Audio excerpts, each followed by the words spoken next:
नमस्कार. आपण या ठिकाणी आज काळ्या ओढ्यावरती आहोत.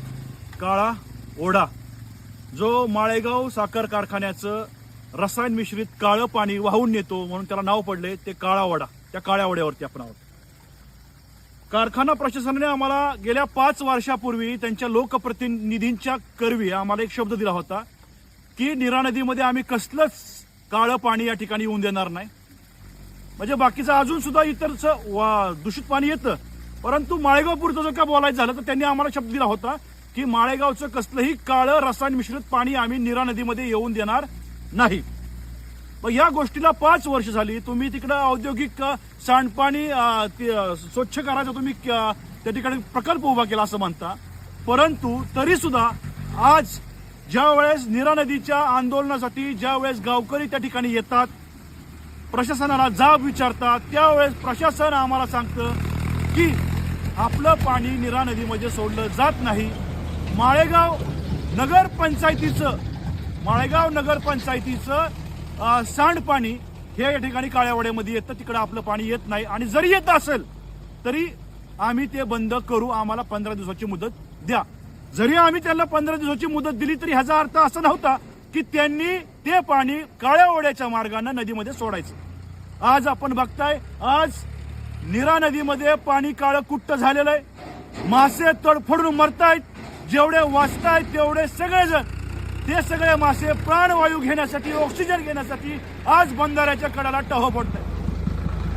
असं सगळं असताना सुद्धा, गावकऱ्यांनी आंदोलनाचा इशारा दिला असताना सुद्धा, विशेष ग्रामसभा घेतली असताना सुद्धा आज कारखाना प्रशासन, चेअरमन असतील, व्हाईस चेअरमन असतील किंवा संपूर्ण संचालक मंडळ असेल, यांनी या गावकऱ्यांच्या, या शेतकऱ्यांच्या, या आंदोलकांच्या पाठीमध्ये खंजीर खुपसायचं काम कसं चालवलंय ते बघा.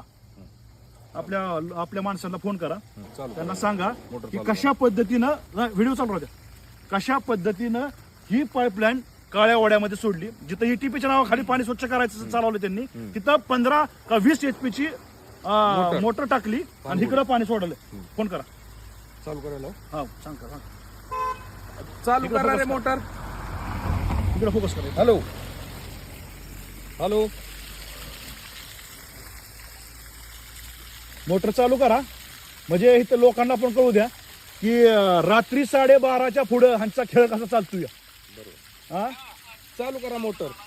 मोटर चालू करा. तिथं हे मोटरचं पाणी इथं आउटलेट कसं काढले हे लोकांना कळू द्या. केले काय चालू?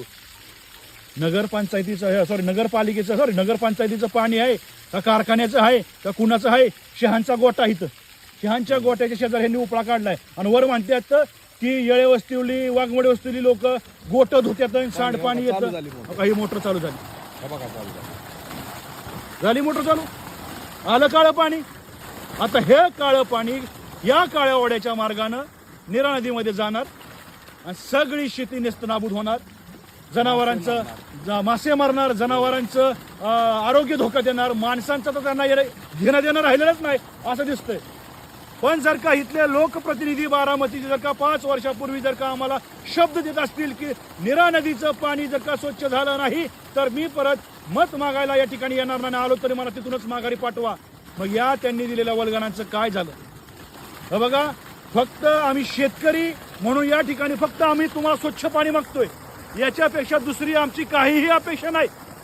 फक्त तुम्ही शेतकऱ्यांच्या भावनांशी खेळू नका, नाहीतर येणाऱ्या काळामध्ये तीव्र आंदोलन छेडलं जाईल असं म्हणणार नाही मी. आज रात्री या आंदोलकांच्या वतीनं मी सांगतो, मी जाहीर करतो की हे आंदोलन छेडलं गेलेलं आहे. आता तुम्ही बी ताकद लावा, आम्ही बी गावकरी, आम्ही शेतकरी ताकद लावणार. इथून पुढे तुम्ही नीरा नदीमध्ये काळं पाणी कारखान्याचं कसं सोडताय, गाठ तुमची शेतकऱ्यांशी, एवढंच लक्षात ठेवा. एवढंच बोलतो आणि थांबतो. धन्यवाद. जय हिंद, जय महाराष्ट्र, हर हर महादेव.